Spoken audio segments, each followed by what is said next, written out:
قاسم کیسے ہیں آپ؟ سر اے وان ہے بن قاسم، آپ سنائیں۔ یار حالات تو ٹائٹ ہیں ملک موسم کے. بڑا اچھا موسم بہت ہے۔ اچھا ہے، موسم جینگو ہے. تو موسم اتنا اچھا تھا کہ میں نے نا اپنی تھوڑی سی سوچ بدل دی، اور موسم کا اس میں بہت بڑا ہاتھ تھا. پچھلے کوئی ایک دو ہفتے سے میرے خیال سے موسم اتنا اچھا تھا، میں نے کہا یار ویڈیوز شیڈیوز چھوڑتے ہیں دیکھنا، وہ کتاب پڑھتے ہیں. تو میں نے پڑھی ایک عدد کتاب، جارج اورویل کی 1984. جی۔ پوری نہیں پڑھی میں نے، درمیان تک پڑھی کیونکہ میرے سے پوری پڑھی نہیں گئی، ہاتھ کانپنے لگ گئے تھے. او۔ اور نہ تھوڑا سا ڈر سا لگنے لگ گیا تھا کیونکہ جارج اورویل نے یہ جو کتاب لکھی 1984، یہ 1950s میں لکھی تھی. لیکن جو باتیں جارج اورویل نے کر دی ہیں نا، مجھے لگتا ہے کہ ان کو صرف جارج اورویل کہنے سے کام نہیں بنے گا، ان کو حضرت جارج اورویل رحمۃ اللہ علیہ کہنا پڑے گا. کیونکہ انہوں نے جو پیشین گوئی کر دی ہے نا حالات کی اپنی کتاب کے اندر سے، وہ اتنی خطرناک تھی کہ پھر موسم بھی مجھے اچھا نہیں لگنے لگا. مطلب بہت دل جو ہے نا، دل برداشتہ سا ہو گیا تھا. پھر میں نے کہا میں قاسم سے ملتا ہوں، ڈسکس کرتا ہوں اس کتاب کے بارے میں. تو تم نے پڑھی ہے 1984 جارج اورویل؟ نہیں، میری نظر سے آرول کی یہ کتاب گزری ہے سرسری طور پر، کچھ عرصہ پہلے پڑھی تھی. اور میں بھی یہ کہوں گا کہ جو اس میں انہوں نے پروفیسائز کیا ہے یا جس معاشرے کی تصویر کھینچی ہے، وہ ایسے ہی لگتا ہے کہ جیسے پاکستان کا آج کا معاشرہ ہے، کہ جہاں اتھارٹیرین اور ایک جو نا طاقتور ادارہ جو ہے ایگزیکٹو کا، وہ پورا ایک خدا بن گیا ہے. اور ہر شہری کے اوپر نظر رکھے ہوئے کہ اس کی منشا کے خلاف تو کوئی بات نہیں ہو رہی، اس کی مرضی کے خلاف تو کوئی چیز نہیں معاشرے کے اندر چل رہی. تو وہ ادارہ پاکستان کی فوج، پاکستان کی اسٹیبلشمنٹ، جس بھی آپ نام سے کہیں، تو وہ ہے۔ نہیں، آپ نے اچھی بات کی. میں سوچ رہا تھا کہ ان لوگوں کے لیے جنہوں نے یہ کتاب نہیں پڑھی ہوئی، اس کتاب کا جو جانرا ہے وہ میرے خیال سے فکشن ہے. کیونکہ انہوں نے ایک فرضیہ شہر کے اوپر یہ کتاب لکھی، اور کتاب جو ہے وہ 1984 کے اندر ایک شہر ہے لنڈن. یہ وہ والا لنڈن نہیں ہے جہاں پہ پاکستان کے ماؤزی ڈونگ رہتے ہیں ایون فیلڈ اپارٹمنٹ میں. یہ ایک فرضیہ لنڈن ہے جو جارج اورویل کے ذہن میں تھا. اور اس لنڈن کے اندر ایک تھاٹ پولیس ہے جو لوگوں کی سوچ، افکار اور ان چیزوں کے اوپر قبضہ کر کے بیٹھی ہوئی ہے اور مسلسل مانیٹر کر رہی ہے کہ کون کیا سوچتا ہے. اور وہاں پہ ایک بگ بردر ہے جو کہ سب کی تقدیر کے فیصلے کرتے ہیں، جو کہ جج، جوری، ایگزیکیوشنر ہے. جی۔ تو جارج اورویل کا لنڈن جو کہ 1984 میں ایگزسٹ کر رہا تھا، اور 2023 کا لاہور یا پاکستان، زیادہ فرق نہیں ہے.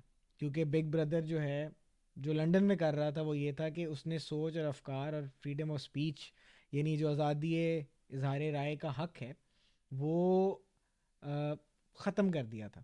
کہ لوگ ایک ہی طریقے سے سوچیں گے، بلیک اینڈ وائٹ میں سوچیں گے، اور بگ بردر بتائے گا کہ انہوں نے کیا سوچنا ہے، کب سوچنا ہے. اور سوچ کے اوپر پابندی ہے، اور سوچ کے بعد بولنے پہ بھی پابندی ہے. کیونکہ میرا نہیں خیال آپ سوچ پہ جتنی مرضی پابندی لگائیں، آپ سوچ پہ پابندی لگا سکتے ہیں. ہوں۔ سوچ انسان کو آتی ہے ہر روز، صبح دوپہر شام آتی ہے. میرے خیال سے آپ کو بھی بہت ساری آتی ہوں گی، لیکن لازمی نہیں وہ آپ اس پوڈ کاسٹ پہ شیئر کریں وہ ساری سوچیں. لیکن یہ ہے کہ خیر بگ بردر جو وہاں لنڈن میں کر رہے تھے، وہ بھی ریسنٹلی پاکستان میں بھی ہو گیا کہ عام عوام کے پاس تو آزادی اظہار رائے تھی نہیں، میڈیا کے پاس بھی نہیں تھی. سیاسی پارٹیاں ایک واحد امید رہ گئی تھی کہ سیاستدانوں کا کام ہے بولنا، منشور پہ بولنا، حقوق کے لیے بولنا، سارا کچھ. تو اب ایک سیاسی پارٹی کے اندر سے آپ نے توڑ جوڑ کے، مروڑ کے، لوگوں کو فورس کر کے ایک پریس کانفرنس پارٹی بنائی ہے جس کا نام ہے استحکام پاکستان پارٹی. یہی نام ہے اس کا، جی جی، آئی پی پی۔ آئی پی پی. تو آئی پی پی کے ساتھ ویسے ہی پاکستان کی کوئی ہسٹری اچھی نہیں رہی، ہم نے بڑے عجیب سے معاہدے کیے تھے ان کے ساتھ. تو آئی پی پیز جو ہیں وہ میرے نزدیک ایک سمبل ہے کہ بگ بردر نے کہا کہ اچھا اگر آپ کو لگتا ہے کہ آپ ہم پہ تنقید کریں گے، ہم پہ بات کریں گے، تو ہم سیاسی توڑ مروڑ کا سلسلہ جو کہ پاکستان بننے سے پہلے شاید کوئی اور کر رہا تھا، ہوں۔ اور پاکستان بننے کے بعد بگ بردر نے وہ رول ٹیک اپ کر لیا. اسی کے ایک سلسلے میں آئی پی پی جو ہے، استحکام پاکستان پارٹی جو ہے، وہ ایک I think chain re action کے اندر ایک اور ایگزامپل ہے جو کہ ہسٹری میں یاد رکھی جائے گی کہ کس طرح آپ نے سیاسی پارٹیوں کا جو فریڈم آف ایکسپریشن ہے، کہ وہ اپنے مینیفیسٹو، اپنے منشور، اپنے نظریات اور اپنے کنٹینجنٹ جو کہ ان کے سپورٹرز ہیں، جو ان کی پارٹی کو منشور کے ساتھ الائن کرتے ہیں، کس طرح ان لوگوں کی سوچ اور عکاسی کو کرنے والے جو لوگ ہیں، جو کہ فائنل ریپرزنٹیٹیوز ہیں، کس طرح ان کو مزل کر کے ان کے اوپر قدغن لگا کے ڈرا دھمکا کے ان کو ایک نئی پارٹی میں ڈال دیا. وہ آپ نے دیکھی ہے امیجری, کوئی خوش نہیں ہے ہاں ہاں، نئی پارٹی میں نہیں آ کے. بالکل. دیکھو یار، بات یہ ہے کہ معاشرے گرو کرتے ہیں اور چلتے ہیں جہاں کانسٹیٹیوشن کی امپلیمنٹیشن ہو، جہاں جو ریاست کے ادارے ہیں وہ ایک دوسرے کے ساتھ کلیبریٹ کریں، میوچل رسپیکٹ ہو، تاکہ عوام کے مسائل سالو کیے جا سکیں، ان کو بہتر طریقے سے ایڈریس کیا جا سکے. لیکن اگر ایک جو جز ہے وہ پورے کل سے بڑا ہو جائے، اور ایک ادارہ پوری ریاست سے بڑا ہو جائے، اور پوری ٹرائیکاٹمی کو اٹھا کے جو ہے کونے میں پھینک دیا جائے، اور جو ہے وہ ایک ایسا نظام بن جائے کہ جہاں وہ ادارہ ہی، جیسے آپ نے کہا کہ سب کچھ ہے، تو وہ پھر نظام جو ہے وہ گر جاتے ہیں، انحطاط کا شکار ہو جاتے ہیں، خراب ہو جاتے ہیں. کیونکہ جہاں بیلنس نہیں ہے، جہاں کانسٹیٹیوشن کی امپلیمنٹیشن نہیں ہے، وہ پھر جو نا معاشرے آگے چل نہیں سکتے. تو جہاں تک یہ پارٹیوں کی باتیں ہیں، یہ کہ پاکستان تو پہلے سے بہت زیادہ گزر چکا ہے اس تاریخ سے، یہ ہمارے لیے کوئی نئی بات نہیں ہے. اب بھٹو کے جو ہے جوڈیشل کیا کہیں آپ اسیسینیشن کہہ لیں، اس کے بعد جو ہے پی ایم ایل این کو کریٹ کیا گیا، نواز شریف صاحب کو ڈھونڈا گیا میاں شریف کے تھرو. پنجاب میں کون سے سیاستدان ہیں جن کو بنایا جا سکتا ہے، کیونکہ زیادہ جو الیکٹورل کالج ہے وہ تو پنجاب سے ہی ہے، تو پھر ان کو بنایا گیا. پھر پیپلز پارٹی کو توڑنے کے لیے سندھ میں جو ایم کیو ایم کو کریٹ کیا گیا. پھر جو ہے ابھی ریسنٹلی آپ دیکھ لیں طاہر القادری صاحب کو بلا لیا گیا تھا نون لیگ کو تنگ کرنے کے لیے، اور منظور بھٹو صاحب کبھی پارٹی بنا لیتے ہیں، کبھی جو ضیاء الحق کے بیٹے ہیں جاز الحق صاحب وہ پارٹی بنا لیتے ہیں، کبھی وہ جو ہمارے خادم حسین رضوی صاحب ہیں جن کے پاس آئی ایم ایف کے لون ری پے کرنے کا ایک بڑا اچھا طریقہ ہے تھا. تھا کہ آیا غوری، تو وہ پارٹی بنا لیتے ہیں. تو یہ ساری پارٹیز جو اسٹیبلشمنٹ بناتی رہی ہے، توڑتی رہی ہے. لیکن اس سے یہ ہے کہ ہمیں کیا ملا ہے، ہم نے کیا حاصل کیا ہے. آم کا ذائقہ آیا ہاں ہے جب بھی پارٹی ہاں، بنی ہے. آم کا ذائقہ آیا ہے لیکن بھوک نہیں مٹی، نہ عوام کی نہ ریاست کی. تو ذائقہ اس لیے دیا جاتا ہے نا کہ آپ بھوکے رہیں. ہاں. آپ یہ دیکھیں کہ یہ آپ کو مل سکتا ہے ہوں. اگر آپ تھوڑی کوشش کریں. تو آپ ایک سیاسی پارٹی بنا کے اس ملک کے اندر اگر آپ صحیح لوگوں کو جانتے ہیں, ہوں. آپ ان کی لائن ٹو کرنے کے لیے تیار ہیں, تو یہ ذائقہ دیا گیا ہے کہ آپ کو پھر سیاسی کریئر ملے گا. یعنی آپ کو منشور پہ, مینیفیسٹو پہ, لوگوں کے پاس آپ کو جانے کی کوئی ضرورت نہیں ہے. ہاں. لوگ ریلیونٹ ہیں. آپ صحیح لوگوں کے پاس جائیں جنہوں نے اچھے کپڑے پہنے ہو, استری شدہ, ہوں. مطلب یونیفارم, اس کی اردو وردی, ہاں. تو وہ آپ نے پہنی ہو. آپ وہاں جائیں, ان سے ملیں, بات کریں, انگلش میں اچھی سی بات کریں, وہ انگلش پسند کرتے ہیں, بابو ہیں, تو ان سے بات کریں تو آپ کی پارٹی انشاءاللہ دستی, جس طرح آپ کہہ سکتے ہیں ہاں. کہ آپ نے پتہ نہیں سنا ہے کہ نہیں, استحکام پاکستان پارٹی کے جو ایک ممبر ہیں, مجھے ان کا نام بھول گیا, انہوں نے مین اسٹریم میڈیا پہ آگے کہا ہے کہ عمران خان کو 22 سال لگے پارٹی بنانے میں, ہم نے 22 منٹ میں پارٹی بنا دی ہے. ہاں جی. تو گینیز ورلڈ ریکارڈ ہے ہاں. کہ اتنی جلدی ایک نظریاتی اور پولیٹیکل پارٹی ہوں. راتوں رات پیکج ہو کے زبردست پیکیجنگ کے ساتھ سر یہ لانچ 60 ہو گئی. سیکنڈس میں جیسے میگی نوڈلز بنتی نا, ویسے ہی استحکام میں پاکستان پارٹی بنی ہے. لیکن لیکن میں نے آپ سے ایک سوال پوچھا تھا, آپ نے تاریخ کی بات کی کہ جی. یہ ساری تاریخی اعتبار سے پارٹیز بنی ہیں, تو جو آپ کے حساب سے اگر یہ پارٹیز بنتی ہیں اور بنائی جاتی ہیں, تو اس کا تاریخی اعتبار سے اور ایک جنرل پولیٹیکل پروسیس کے اندر کیا نقصان آپ کو فیل ہوا؟ کہ ابھی فرض کریں جس طرح آپ نے بتایا ایم کیو ایم بنائے گی, اور میرے خیال سے فاطمہ جناح کو بھی روکنے کے لیے اور بھی پولیٹیکل پارٹیز بنائی گئی تھیں, الائنسز بنائے گئے تھے, تو تب سے لے کے اب تک آپ کے مشاہدے کے اندر, آپ کے خیال کے اندر کیا نقصان ہوتا ہے اس طرح ایک دم سے راتوں رات پولیٹیکل پارٹی بنانے کا؟ دیکھیں, پہلے تو یہ ہے کہ سیاسی جو کوئی جماعت ہے اس کی جو انیشیشن ہے یا اس کا بننا جو ہے وہ مصنوعی نہیں ہونا چاہیے, اس کی کوئی گراس روٹ میں پکڑ ہونی چاہیے. ٹھیک ہے, پیپلز پارٹی کی بھی کافی جو لیڈرشپ تھی وہ ایوب خان کے کیبنٹ میں رہی یا ادھر ادھر رہی, لیکن بعد میں انہوں نے یہ ثابت کیا کہ ان کی ایک سیاسی وابستگی تھی عوام کے ساتھ لوکل سطح پہ, اور وہ اپنے ورکر کے ساتھ کنیکٹڈ تھے. کس بنیاد پہ؟ نہیں, جو انہوں نے آگے ریپرزنٹیٹیوز پیش کیے ہیں, آپ دیکھ لیں مراج خالد ہیں یا حنیف رامے ہیں یا اور مبشر حسن ہیں ڈاکٹر, تو وہ لوگ آئے جو کہ مڈل کلاس سے, اپر مڈل کلاس سے تعلق رکھتے تھے. ظاہر اسٹیبلشمنٹ کے ساتھ ان کا تو کوئی بیک گراؤنڈ نہیں تھا, اور انہوں نے کوشش کی اچھے ایک کام کرنے کی. لیکن یہ کہ اس وقت بلکہ پورے 75 70 80 سال جو بھی پاکستان کے ہیں, تو اس میں فوج نے بڑا ڈومینیٹ کیا, تو کسی سیاسی بندے کو تو کام کرنے کا موقع ہی نہیں ملا. لیکن ہوتا یہ ہے کہ اگر آپ مصنوعی جماعتیں بنا بھی دیں تو ان کے بنانے سے جو بڑا جرم ہے نا وہ ان کا توڑنا ہے. وہ اس لیے ہے کہ جب آپ ایک سیاسی جماعت بنا دیتے ہیں تو اس میں پھر نئے لوگ شامل ہو جاتے ہیں, کیونکہ لوگوں کے اندر بھی ایک جو ہے وہ پولیٹیکل ہنگر ہوتی ہے، ایک وہ ہے کہ ہم بھی کنٹریبیوٹ کریں، سیاسی دھارے کا حصہ بنیں، کوئی بات ہو. تو جب آپ اس کو منظم کرتے ہیں نا، تو وہ آپ اس جو گروپ ہے اس کو آپ ڈی پولیٹیسائز کرتے ہیں. اور ایک بڑی نازک بات ہے کہ جو لوگ اس تحریک میں شامل ہوئے ہوتے ہیں نا، ان کی سیاسی انرجی ضائع ہو جاتی ہے، ان کی توانائی ضائع ہو جاتی ہے. تو اس طرح سے آپ معاشرے میں ان لوگوں کو اکٹھا کر رہے ہیں جو اپنے سیاسی کریڈٹ ہے اس کو ایگزاسٹ کر چکے ہیں. وہاں پہ آپ کوئی تبدیلی لائیں، کوئی ظلم کریں، کوئی نہیں بولے گا، کیونکہ لوگ پہلے ہی جو ہیں وہ اپنے 20 20 سال لگا کے سیاست چھوڑ چکے ہیں. لوگوں کو ڈی پولیٹیسائز کرنا، سیاست چھڑوانا کسی معاشرے کے لیے اچھی بات نہیں ہے. ٹھیک ہے، پی ٹی آئی بنی، اس میں لوگوں کو شامل کروایا گیا اسٹیبلشمنٹ کے تھرو، لیکن اب آپ جس طرح سے سیاسی جماعت کو توڑ رہے ہیں، تو جو کئی لوگ اس کے ایسوسیٹڈ ہیں، جنہوں نے اپنی وقت لگایا ہے، اپنی زندگی لگائی ہے، تو یہ ہے کہ وہ ڈی پولیٹیسائز ہو جائیں گے، ان کا جو پولیٹیکل کیپٹل ہے وہ پورا جو ایگزاسٹ ہو جائے گا. تو یہ کسی معاشرے کے لیے اچھی چیز نہیں ہے. دیکھیں، یہ ریاست کے جو ادارے ہیں وہ بڑی ٹولز اینڈ کئی جگہ ڈیپ اسٹیٹ کے جو ادارے ہیں وہ نئے ٹولز استعمال کرتے ہیں، لیکن پھر وہ اس سے سبق سیکھتے ہیں، پھر وہ ایوالو کرتے ہیں، وہ اڈیپٹ کرتے ہیں. یہاں آپ نے ظلم کر کے دیکھ لیا، جبر کر کے دیکھ لیا، آپ ناکام ہوئے، لیکن آپ پھر وہی ظلم اور جبر کرتے جا رہے ہیں، کرتے جا رہے ہیں. اس میں مجھے فیض صاحب کا ایک وہ ان کی نظم کا یاد آ رہی چیز کہ تجھ کو کتنوں کا لہو چاہیے اے عرض وطن، جو تیرے عارض بے رنگ کو گلنار کریں. کتنی آہوں سے کلیجہ تیرا ٹھنڈا ہوگا، کتنے آنسو تیرے صحراؤں کو گلزار کریں. واہ. تو یہ ہے کہ کتنے جرنلسٹ اٹھا کے دیکھ لیے، کتنے اسٹوڈنٹس اٹھا کے دیکھ لیے، کتنی سیاسی جماعتیں بنا کے دیکھ لی، لیکن آپ اس سے سبق نہیں سیکھ رہے. آپ ایک جیسے ایک باپ ہے، وہ اپنا روب جمانے کے لیے جو ہے وہ بچوں کو ڈانٹ رہا ہے، مار رہا ہے، لیکن وہ اس نے کھانا شروع کر دیا بچوں کو اینڈ پہ. تو یہ ہے کہ یہ جو ایک مانسٹر آپ نے کریٹ کر دیا ہے ایک معاشرے کے اندر خوف کا، یہ اسدہ ہے جو یہ کبھی تو یہ خون تھوکے گا، یہ کبھی تو یہ راتب جو ہے اس کو اگلے گا. یہ پاکستان کا اسکیلیٹن ہے جس کو یہ چبایا جا رہا ہے.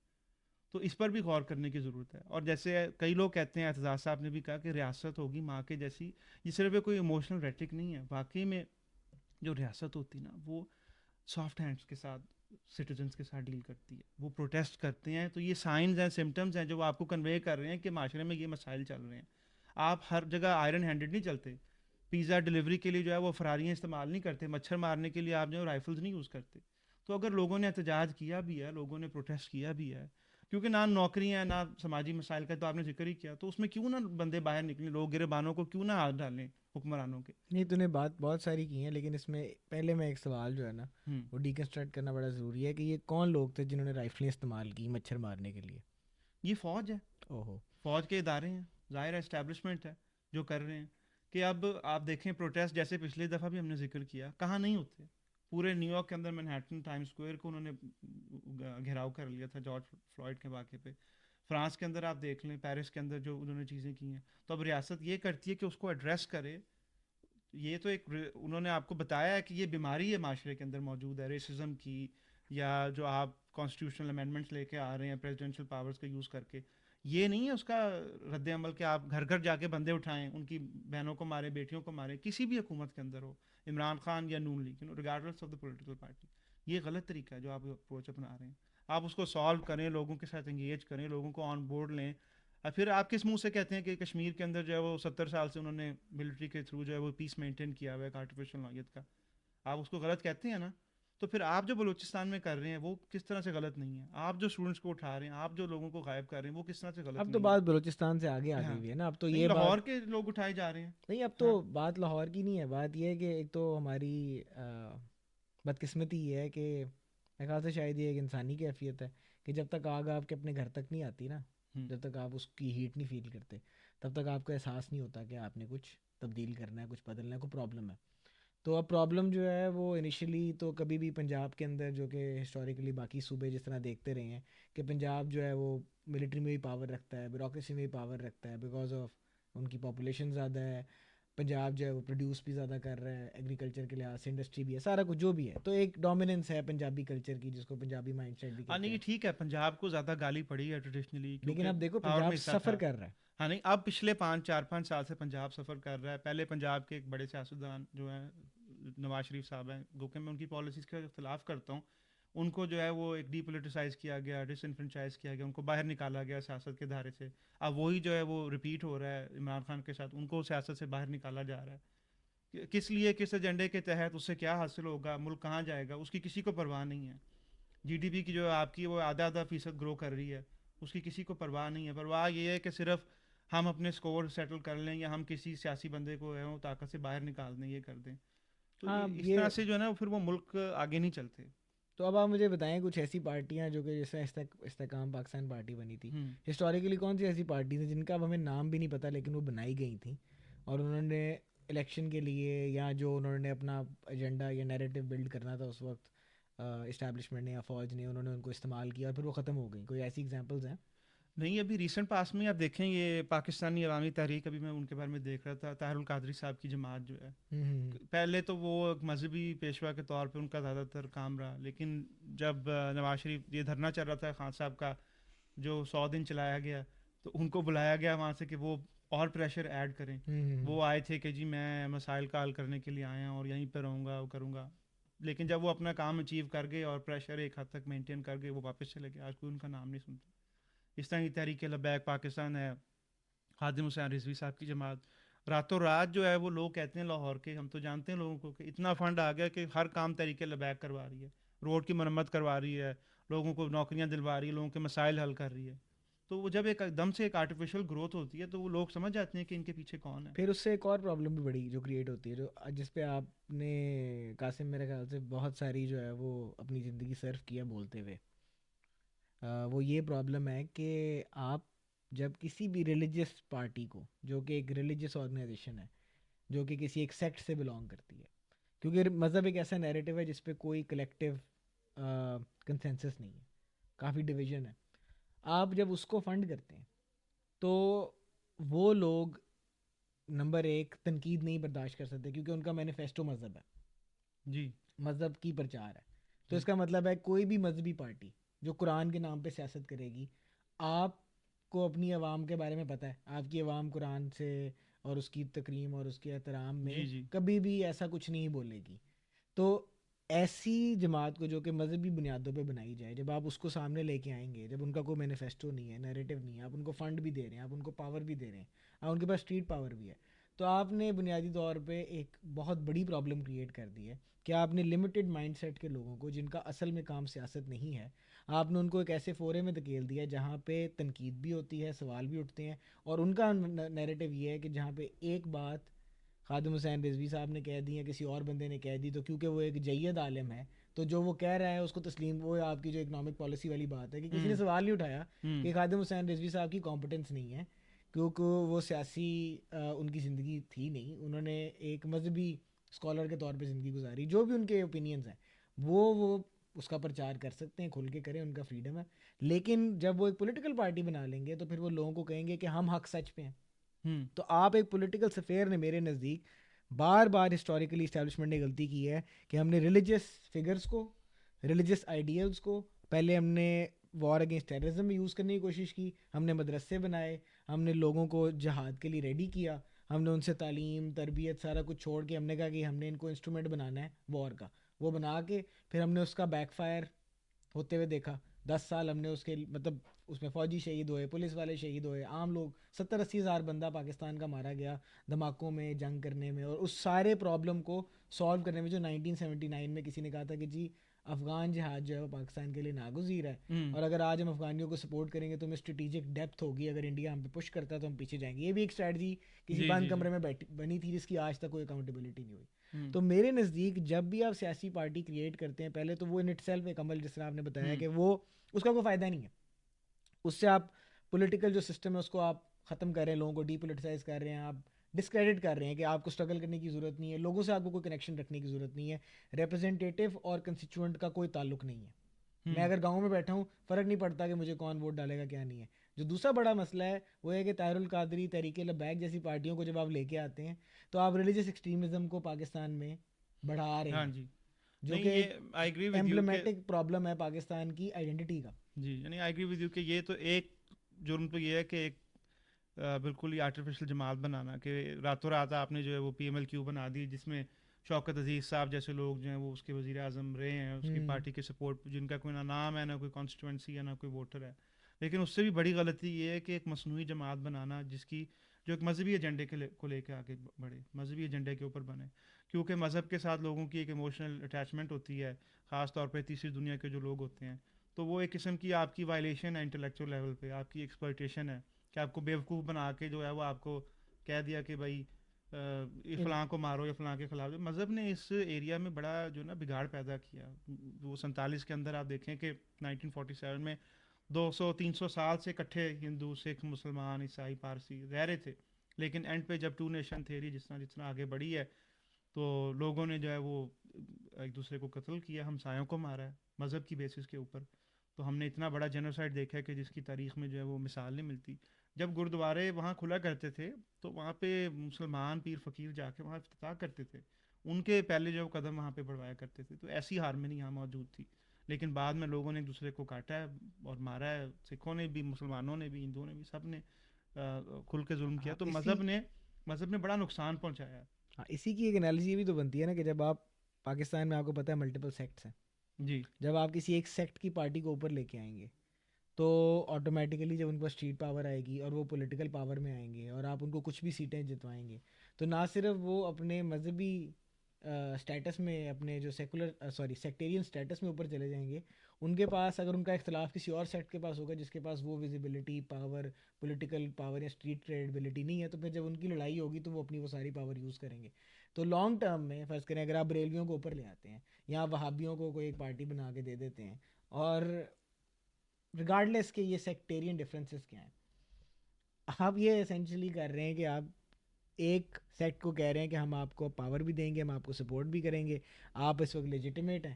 اور وہ پھر ایسی اسٹیٹمنٹ دیں گے جس طرح لشکر جنگوی کا استعمال ہوتا رہا. انہوں جی نے کتنی جو ہیں ایسی اسٹیٹمنٹ دی کہ جی شیعہ جو ہیں وہ کافر ہیں اور مسائل ہیں، اور مطلب اس سے آپ نے ملک کے اندر نفرت، ہوں ڈویژن، انٹالرنس، ہیٹرڈ، ہر طرح کی نفرت آپ نے بڑھائی ہے. جی تو یہ کیونکہ کچھ چیزیں آپ ایک ایکشن کرتے ہیں، میرے خیال سے اسٹیٹ لیول پہ ایک جو سب سے اہم بات ہے وہ یہ ہے، آپ ایک ایکشن کرتے ہیں، آپ کو شاید اس کا ایک کانسیکوینس آپ پریڈکٹ کر سکتے ہیں، لیکن آپ یہ نہیں پریڈکٹ کر سکتے کہ اس کا جو بٹرفلائی افیکٹ ہے وہ کیا ہوگا. اور وہ اگر آپ نے تاریخی اعتبار سے اپنی غلطیوں سے سیکھا ہوتا تو شاید آپ کو پتہ ہوتا کہ یار ہاں اس کا کاز افیکٹ یہ ہے کہ جب آپ پارٹیاں بناتے ہیں ملٹرسٹک گراؤنڈس کے اوپر کہ بھئی ہم نے ان کو ہتھیار دینے ہیں، ایم کی ایگزامپل ہے، تو جی پھر جب وہ ریولٹ کرتے ہیں تو پھر آپ کو ان کو کریک ڈاؤن کرنے کے لیے پھر آپ کو اور پاور یوز کرنی پڑتی ہے، پھر آپ اور پولیٹیکل سسٹم اور جو پولیسنگ سسٹمز ہے اس کو آپ تباہ و برباد کر دیتے ہیں. نہیں، تو صحیح کہہ رہے ہیں آپ. دیکھو استحکام پاکستان ہے، زیادہ سے زیادہ یہ کیا پرپز سرو کرے گی کہ 20-30 جو ایم این اے ہیں وہ اس جماعت سے آ جائیں گے، مینیج کر کے کس طرح سے لوگوں کو ریگنگ کر کے پری پول یا ڈیورنگ پولنگ. تو اس سے ایک ہنگ پارلیمنٹ آ جائے گی، کسی جماعت کے پاس میجورٹی نہیں ہوگی، کوئی پاکستان کے بنیادی مسائل حل نہیں کر سکے گا. بس اس طرح ہی اور 5 سال گزر جائیں گے، بجٹ پاس ہوتے رہیں گے، ڈیفینس کو 2-2 ٹریلین روپے جاتے رہیں گے، تو بنیادی مسائل کے اوپر کوئی ڈسکشن نہیں ہوگی.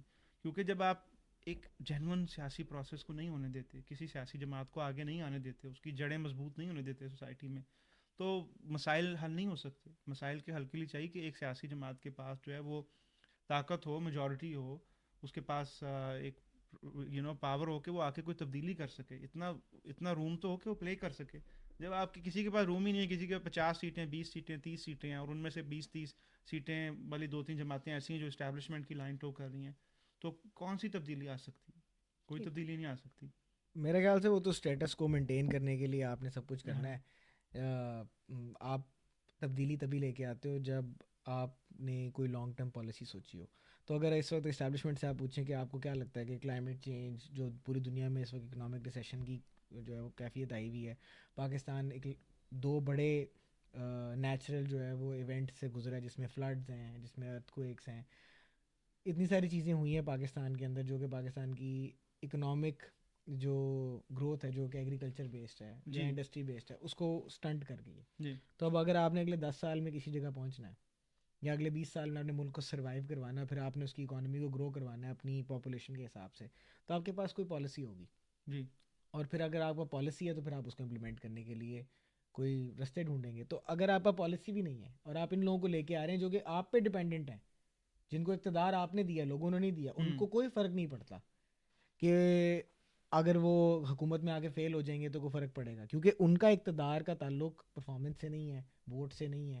انہوں نے جس بنیاد پہ سیاست کرنی ہے وہ ہے کہ ہمیں ایک پاورفل جو فورس ہے پاکستان کے اندر، ہوں فوج، اس کی ہمیں سپورٹ حاصل ہے، تو ہم جو کرتے ہیں کرتے رہیں گے. تو وہ لوگ اکنامک حالات کیسے بہتر کریں گے؟ نہ پالیسی ہے، نہ ان کے پاس انسینٹیو ہے، نہ اکاؤنٹیبلٹی ہے. نہیں، میں ادھر نا دو مثالوں کے ساتھ موازنہ کرنا چاہوں گا انڈیا کے ساتھ.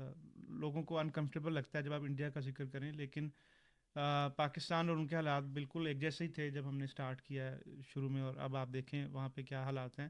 لیکن جو دو ایگزامپلز میں آپ کو دینا چاہ رہا ہوں وہ یہ ہے کہ جب آپ جینون پولیٹیکل پروسیس کو چلنے دیتے نا، تو کیسے نئے اور اچھے پلیئر سامنے آتے ہیں. وہاں پہ یہ خوف نہیں ہوتا کہ اوہ کل کو یہ جماعت آ جائے گی، وہ تو یہ تبدیلی کر دے گی، تو ملک کا کیا بنے گا، اور ہم کانگریس سے پاور چلی جائے گی یا بی جے پی سے پاور چلی جائے گی. وہ نہیں سوچتے.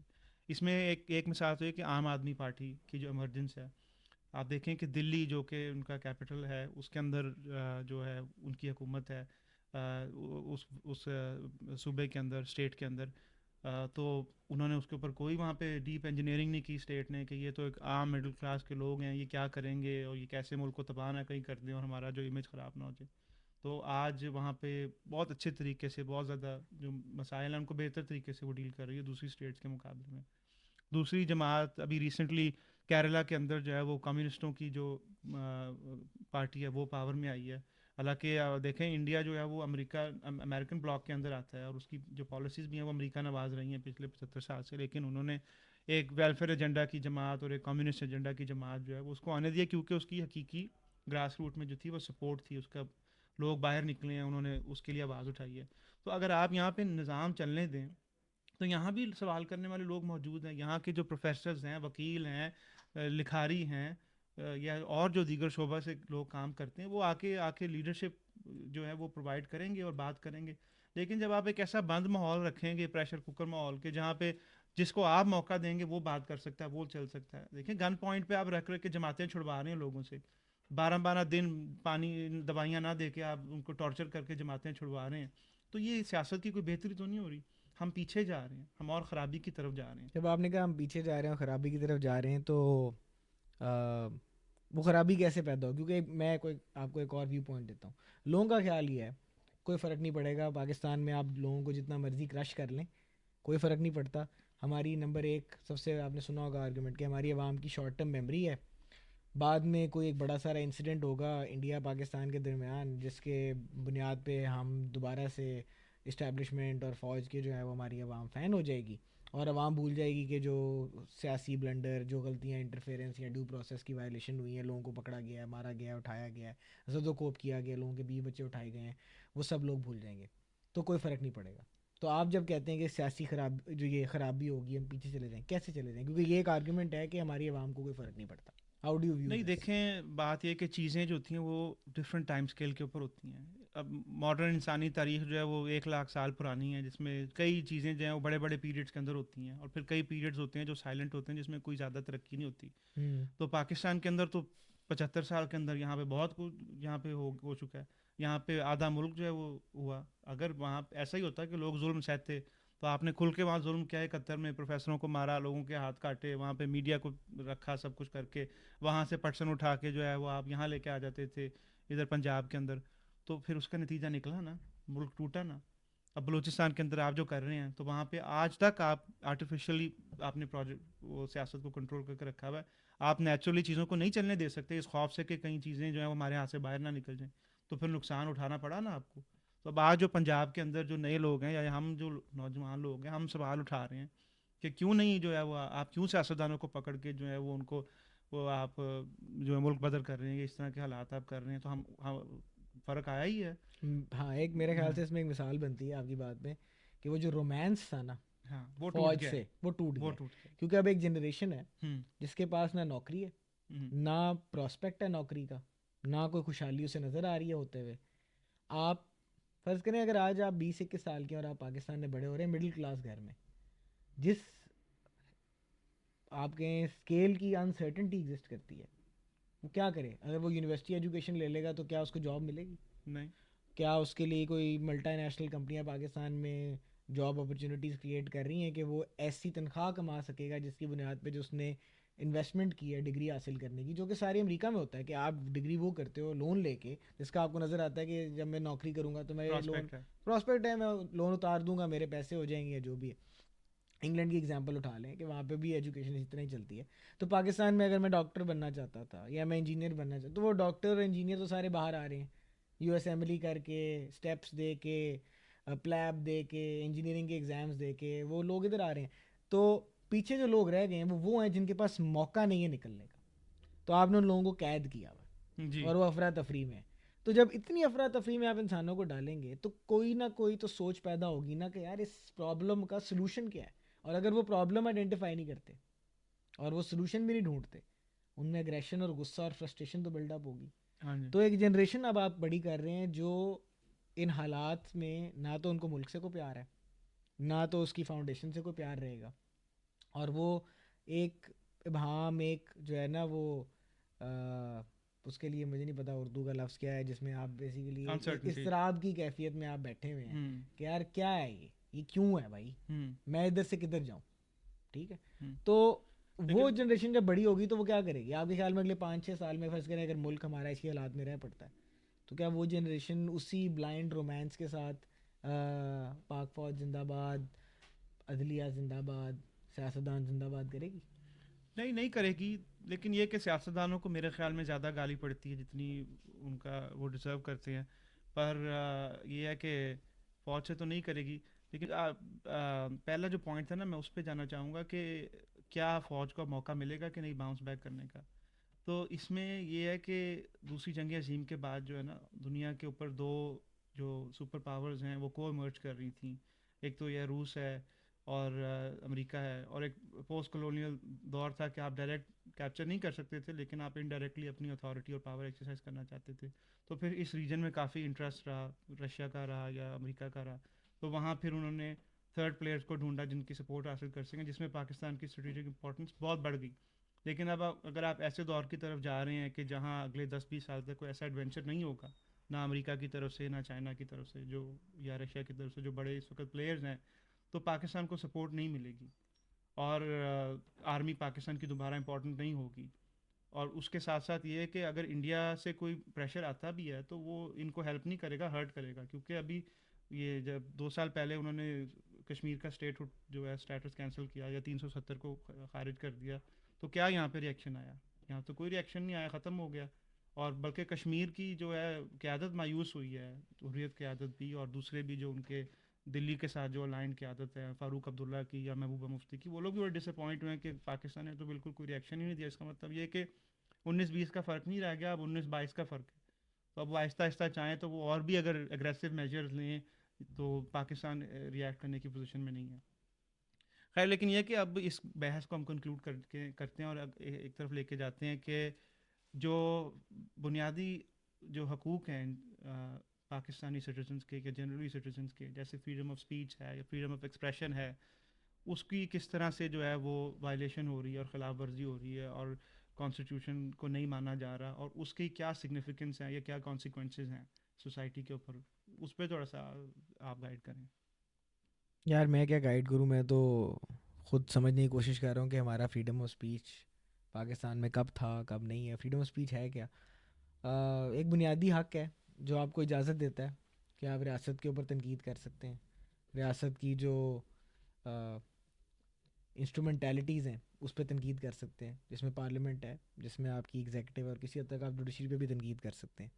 لیکن کوئی بھی حق جو ہے, جس طرح فریڈم آف اسپیچ ہے, رائٹ ٹو لائف ہے, عوام کو تب سمجھ آتی ہے جب ان کو وہ حقوق دیے جاتے ہیں. اگر میں نے آپ کو کوئی چیز دی ہی نہیں تو میں آپ سے چھین لوں جی. تو آپ کو تو فرق نہیں پڑے گا, کیونکہ وہ چیز کبھی آپ کے پاس تھی نہیں. تو جو چھیننے کا احساس ہے وہ آپ میں اجاگر کرتا ہے, طلب اجاگر کرتا ہے یار کہ میرے سے یہ چیز میری تھی, مجھے اس سے کچھ فائدے تھے, کچھ جی. نقصانات تھے. میرے خیال سے پاکستان کی عوام کو کبھی بھی وہ حق اس طریقے سے ملا ہی نہیں. اور اب جب انہوں نے وہ لینے کی کوشش کی ہے, فریڈم آف اسپیچ ایک گارنٹیڈ رائٹ ہے کہ یار مجھے جو لگتا ہے میں بولنا چاہتا ہوں میں بول سکتا ہوں. وہ رائٹ آپ کے گھر سے شروع ہوتا ہے, اور پھر وہ پبلک اور پرائیویٹ دو ڈائیکاٹمیز ہیں, دو جگہیں ہیں جہاں پہ آپ یعنی میں سڑک پہ کھڑا ہو کے جو بولنا چاہوں میں بول سکتا ہوں. میں گھر کے اندر جو بولنا چاہوں بول سکتا ہوں. مجھے لگتا ہے کہ ہمارا معاشرتی اعتبار سے جو ہم جس بنیاد پہ ہمارا ملک بنا تھا اور پھر جس طرح ہم نے اپنے ایکڈیمک سٹرکچر کو کھڑا کیا ہے, جس طرح ہمارے گھروں میں تربیت کے سٹرکچر کھڑے ہوئے ہیں, یہ پرابلم فنڈامنٹل رہی ہے کہ ہم بڑے جو ہیں وہ چھوٹوں کا اوپینین ان کی ایج اور ان کے ان ایکسپیرینس کی بنیاد پہ مزل کر دیتے ہیں. ایک ایگزامپل ہے, ہوں پروفیسر جو ہیں آپ کے جو کالجوں میں ہیں, وہ سوال پوچھو تو ان کو لگتا ہے کہ یہ ان کی بےزتی ہے. اسی طرح سیاسی پارٹیوں سے اگر آپ سوال پوچھو تو وہ کہتے ہیں ہمارے پاس اس کا کوئی سلوشن ہی مت پوچھو. اگر آپ زیادہ سوال پوچھو گے تو وہ آپ کو آگے سے مزل یا کر دیتے ہیں. تو ہم نا ایک میرے نزدیک ایک سوشل لیول کے اوپر ملٹیپل لیولس پہ مجھے لگتا ہے کہ رائٹ دیا ہی نہیں گیا. کیونکہ اگر آپ پڑھے لکھے معاشروں کی اگزامپل دو تو وہ بچے کو تو نہیں پتہ 4-5 سال کے کہ فریڈم آف اسپیچ کیا ہے. وہ گھر کے ماحول سے سیکھتا ہے نا, وہاں پہ اس کو بولنے کی, اسکول میں اس کو سنا جاتا ہے, اس کو بولنے کی اجازت دی جاتی ہے, پھر اس سے بتایا جاتا ہے کہ اچھا نہیں جو آپ نے یہ بات کی یہ غلط تھی, گالی نہیں نکالنی, ہوں غلط بات نہیں کرنی, کسی پہ کوئی ایسی بات نہیں کرنی جو اس کی رنگ نسل یا ذات کے اوپر بات کرے گی. تو ہوں آپ آہستہ آہستہ لوگوں کو بتاتے ہو کہ لمیٹیشنس کیا ہیں. تو مجھے لگتا ہے پاکستان میں آپ 1947 سے لے کے آگے تک اگر آپ دیکھیں تو ابھی تک پاکستان میں کبھی بھی آپ کو جو آپ کا right of freedom of speech ہے وہ عوام کو کبھی ملا ہی نہیں. اور جب وہ چھن جاتا ہے, جب ایک دم سے نظریہ ضرورت کے تحت مارشل لاء لگ جاتا ہے کچھ اور, تو ہماری عوام مٹھائیاں بانٹتی ہے. 98 میں بھی آپ نے مٹھائیاں بانٹی, ضیاء الحق بھی جب آیا یا ایوب خان صاحب جب بھی آئے تو تب بھی لوگوں نے بڑی لیکن میں تعریفیں کی. تھوڑا سا اختلاف کروں گا اور آپ کی بات میں اضافت بھی کروں گا کہ ترقیاں ایسے معاشروں میں بھی تو ہوئی ہیں کہ جہاں فنڈامنٹل رائٹس موجود نہیں ہیں. چین کا معاشرہ ہے, جو جو بھی آرول کی جو 1984 کی بک ہے اس کی کافی جو ہے وہ ریپرزنٹیشن ہے وہاں پہ آپ کو دیکھنے میں ملتی ہے. یا سعودی عربیہ کا معاشرہ ہے, وہاں پہ بھی لوگوں کے حقوق نہیں ہیں, نہ ہی لوگ مانگتے ہیں, لیکن وہاں بھی ترقی ہوئی ہے. لیکن جو بنیادی نیچر آف ایکسپیرینس ہے ایک امریکی سٹیزن کی یا ایک برطانیہ میں رہنے والے سٹیزن کی, جہاں جمہوریت بھی ہے اور آزادی بھی ہے اور ترقی بھی ہے, اور ایک ایسے معاشرے کی جہاں ترقی تو ہے لیکن جمہوریت اور آزادی نہیں اور گھٹن کا احساس ہے, وہ کیا فرق ہے اس میرے پہ؟ خیال سے وہ فرق یہ ہے کہ اگر آپ چائنا کی اگزامپل لیں تو ان کی جو کمیونسٹ پارٹی ہے انہوں نے ڈیموکریٹک پروسیس کو تو ختم کر دیا, اور انہوں نے کہا کہ ہم ایک پارٹی کے تحت چلیں گے جس کے اندر انٹرنلی ہم اپنے آپ کو سیلف ریگولیٹ کریں گے. لیکن اس پارٹی کا بننے کے بعد سے لے کے ابھی تک اگر آپ دیکھیں تو ان کی ایک پالیسی ہے, ان کا ایک ایم ہے, ان کا ایک نیشنل نیریٹو ہے کہ انہوں نے سیلف سفیشنسی حاصل کرنی ہے. ایک فنڈامنٹل پرنسپل ہے کہ ہم سب کچھ اپنی ہی سرزمین پہ پروڈیوس کریں گے, ہم اپنی ملک کی ڈیمانڈ اور سپلائی اور پھر پوری دنیا کی ڈیمانڈ اور سپلائی کو ہم اچیو کریں گے. تو جب آپ کے پاس ڈائریکشن اور گول ہو تو آپ کی اشرافیہ یا جو آپ کا ایلیٹ ہے یا جو بہت پاورفل ہے, لیٹ سے 100 بندے ہیں جو کہ پورے چائنا کے لیے ڈیسیجن لے رہے تھے, ان 100 لوگوں نے کسی ایک نظریے ایک پالیسی کے تحت وہ ڈیسیجن لیا اور انہوں نے پھر ان ڈیسیجن سے سکسیس حاصل کی, جس کی وجہ سے considerably over a period of time عوام کو یہ ضرورت فیل نہیں ہوئی کہ ہم تنقید کس بات پہ کریں. اگر ہمیں روزی مل رہی ہے, روٹی مل رہی ہے, ہمیں جو ہے وہ شیلٹر مل رہا ہے اور ہماری بنیادی ضرورتیں پوری ہو رہی ہیں اور ملک آہستہ آہستہ بہتر ہو رہا ہے, یعنی میری تنخواہ میں اضافہ ہو رہا ہے اور میں اپنا اسٹیٹس اور لائف اسٹائل بہتر کر سکتا ہوں, تو وہاں پہ پروٹیسٹ نہیں ہوں گے. تو چائنا کی اگزامپل آپ نے جو دی ہے وہ ایک ایکسیپشن ہے کہ ایون سعودی عربیہ کے ساتھ بھی اگر آپ کمپیئر کر لیں تو ان کے پاس, چائنا کے پاس ریسورسز نہیں تھے, سعودی عربیہ کے پاس ریسورسز آ گئے اور پاور بادشاہ نے رکھی تھی. اب سعودی عربیہ میں لوگوں کو بجلی پانی گیس کی تنگی نہیں ہے, تو وہ بادشاہ پہ کیوں تنقید کریں. ایک عام سعودی جو ہے وہ مہنگی سے مہنگی گاڑی بھی افورڈ کر سکتا ہے, وہ اچھا کھانا کھاتا ہے, تو اس کے لیے بنیادی ضرورتیں جب پوری ہوگی تو معاشرے میں جو ڈسیڈنس ہے وہ ختم ہو گئی, کیونکہ خراب وہاں پہ کوئی وہ پرابلم نہیں ہے. ان کا جو لا لیگل سسٹم ہے وہ اتنی ڈیٹرنس کریٹ کرتا ہے کہ وہاں پہ نمبر ایک اکنامک حالات کی وجہ سے چوری نہیں ہوتی, اور اگر ہوتی ہے تو اس کی اتنی سخت سزا ہے کہ لوگ ڈر کے نہیں کرتے. میں نہیں اس بات کرنے کا مقصد یہ نہیں کہ یہ صحیح نظام ہے, لیکن چائنا اور سعودی عربیہ ایسی ایگزامپلس ہیں جہاں پہ چائنا تو کلیئر ایک نیریٹو کے بعد جو ان کی پولیٹیکل تھنکنگ تھی, انہوں نے اس پولیٹیکل تھنکنگ کو ایک ڈریم سے اٹھا کے ایک پالیسی فریم ورک میں بنا کے انہوں نے, آپ دیکھیں 30 سالوں میں انہوں نے کیا اپنے دنیا میں کچھ بنانا ہے. یہ مائک جو ہمارے پڑے ہوئے ہیں, یہ تار ہے, پلاسٹک ہے, ہر چیز جو دنیا میں بن رہی ہے میجورٹی وہ چائنا کے اندر بن رہی ہے. تو انہوں نے انڈسٹریز لگائیں, انہوں نے لوگوں کو موقع دیا کہ آپ انڈسٹری لگاؤ, ہر طرح کی ایکسپینشن کی. تو اس کا مطلب یہ ہے کہ وہاں پہ اگر پاور لیٹ سے 100 لوگوں کے پاس گئی تو انہوں نے صحیح فیصلے لیے, ان کے پاس کیپیسٹی تھی, اور یہ وہ والی بحث ہو جائے گی philosopher king versus a democracy. کہ ایک ایسا بادشاہ جو اتنا فہم رکھتا ہے, اتنی سوچ رکھتا ہے, اتنا اس کے پاس انٹلیکٹ ہے اور اتنی فورسائٹ ہے کہ وہ دنیا میں سب سے بہترین پالیسی, تو اس معاشرے میں آپ کو ڈیموکریسی کی ضرورت نہیں, اور اچھے بادشاہ گزرے ہیں دنیا میں. مسلم کیلیفیٹس کی ایگزامپل اٹھا لیں آپ, تو ہسٹوریکلی مسلمز جب شروع میں ایز این امپائر کھڑے ہوئے تھے تو بہت جسٹ معاشرہ تھا, بڑا اکنامکلی اسٹیبل معاشرہ تھا, اور اسی وجہ سے آپ پراسپر کر رہے تھے. تو اس لیے آپ کی بات کسی حد تک ٹھیک ہے کہ اگر ایک شخص صحیح فیصلے کرتا ہے سب کے لیے, ایک گھر کا بڑا ہے جو اچھے فیصلے کر لیتا ہے اور وہ گھر اچھا چل جاتا ہے, تو وہ قسمت کی بات ہے. آپ کو وہ شخص ہر دور میں, ہر معاشرے میں, ہر ملک میں, ہر خطے میں نہیں ملے گا. تو پاکستان میں تو وہ شخص آیا ہی کوئی نہیں, اشخاص کو ہم نے پاور دے کے دیکھ لیے.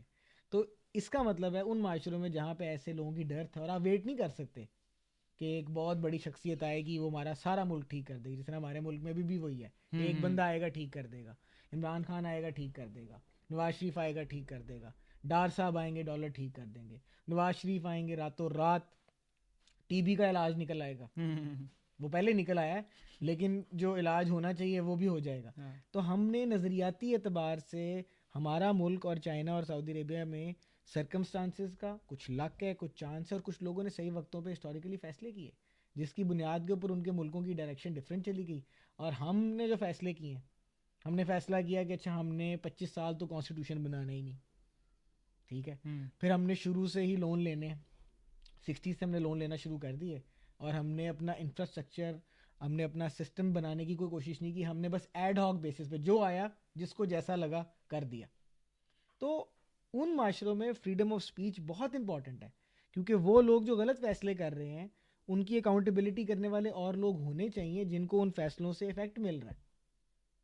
آپ اگر آج غلط اکنامک پالیسی بنا کے میری اور میری آگے آئندہ آنے والی نسلوں کو کا سارا فیوچر تباہ کر دیتے ہو, تو فریڈم آف سپیچ مجھے چاہیے, پولیٹیکل فریڈم آف اسمبلی چاہیے, تاکہ میں پولیٹیکل پارٹی بنا سکوں, میں لڑ سکوں, اور میں آپ سے سوال پوچھ سکوں کہ بھائی آپ یہ کس بنیاد پہ کر رہے ہو. تو ویسٹ اور ایسٹ کے اندر آپ چائنا کے علاوہ مجھے اور کوئی اور ملک بتا دیں, ایون آپ پورا مڈل ایسٹ ہے جہاں پہ بادشاہتیں تھیں وہ نہیں چلی.